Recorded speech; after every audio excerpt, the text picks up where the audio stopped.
রাধে রাধে বন্ধুরা, প্রতিদিনের মতো আজও বেরিয়ে পড়েছি কাজের উদ্দেশ্যে। তবে তোমরা ভেবো না যে কাজটা করি খুব সহজ, তা কিন্তু মোটেই নয়। যেমন ট্রেনে বাসের ধাক্কাধাক্কি দেখতেই তো পাচ্ছ, আবার তেমন সমাজে নানান কথা, আবার পরিবারকে সামলানোর সবই আছে কিন্তু আমার লিস্টে। তাই সব সামলে আমার মতো অনেক মেয়েরাই আজ স্বাবলম্বী। কি বন্ধু, মেয়েদের জন্য এটা ভালো না খারাপ তোমরাই বলো। একটু মন খুলে বাঁচার আশা কি আমরা রাখতে পারি না? কি বলো?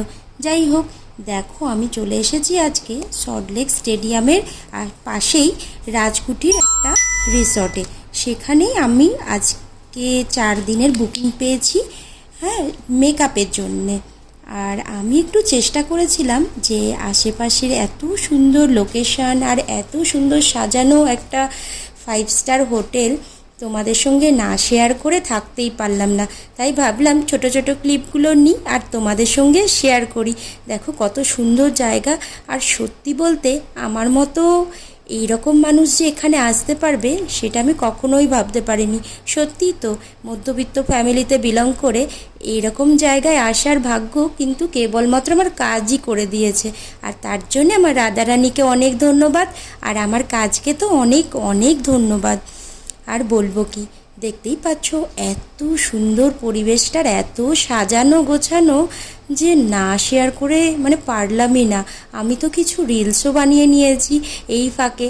আর সত্যি কাজ করেও খুব আনন্দ পেলাম, এরকম নতুন নতুন জায়গা দেখতে পেয়ে আমি তো খুবই খুশি, আর কাজ করেও খুশি।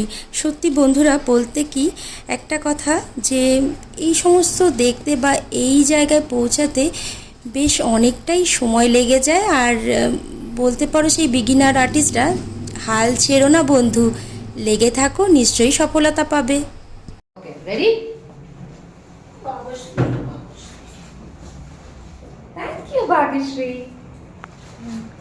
Most welcome.